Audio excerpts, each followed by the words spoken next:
Bonjour à toutes et toutes. Tout d'abord, un grand merci pour vos feedbacks. Il semble que ce format de vidéo court au contenu condensé vous interpelle et vous plaise. Alors, je vais continuer sur cette voie. Aujourd'hui, on va parler communication assertive. Qu'est-ce que la communication assertive? C'est une communication qui respecte à la fois vos besoins et ceux d'autrui. Cette communication est claire et responsable. Elle valorise le consensus.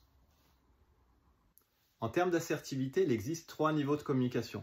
Le premier niveau, qui est aussi le plus superficiel, c'est celui qualifié de transactionnel ou de communication objective. Cette communication peut paraître un peu froide, dénuée d'affect. Elle a pour viser l'efficacité de réaliser des tâches et elle est particulièrement présente dans la gestion de projet, dans nos communications interpersonnelles au quotidien pour se mettre d'accord, que ce soit sur un niveau professionnel ou personnel. Par exemple, Bertrand, peux-tu me transmettre les informations concernant ce dossier?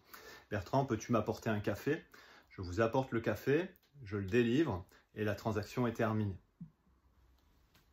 Et puis, il existe une autre communication qui est qualifiée de transformatrice.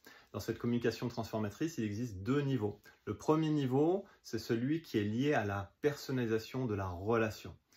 Dans ce niveau, on va orienter notre communication vers la personne, vers ses centres d'intérêt, ses valeurs, ses talents, ses singularités. Aussi, on va personnaliser notre communication. Par exemple, dans la situation précédente liée au café, Bertrand, je sais que tu adores le café, que tu es un passionné. Peux-tu me conseiller sur le café le plus adapté pour moi? On a à la fois de la transaction, puisque je vais pouvoir répondre en donnant du conseil, mais également la personnalisation et la valorisation de la qualité du lien. Et puis, il existe un deuxième niveau de communication transformatrice qui est celui de la profondeur et on appelle cela la communication relationnelle. Elle consiste à exprimer ce que l'on ressent dans le présent, à la fois sur un registre des sensations, du somatique, des émotions, à notre interlocuteur. Cela signifie tout d'abord d'être capable de conscientiser ce qui se passe en nous, de le nommer et de le partager. Le grand avantage de cette communication, c'est d'accentuer la profondeur, l'intimité relationnelle pour s'autoriser à la fois la vulnérabilité, pour révéler son plein potentiel et construire des relations authentiques. Et puis pour une communication basée sur la relation, si on reprend l'exemple précédent, ça pourrait ressembler à ça.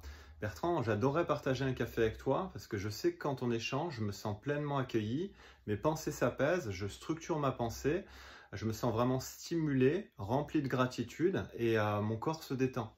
Et toi, qu'est-ce que tu ressens dans la relation? Et ça permet de donner un espace de feedback basé sur ce qui se passe dans le présent. On est le plus authentique et le plus présent possible.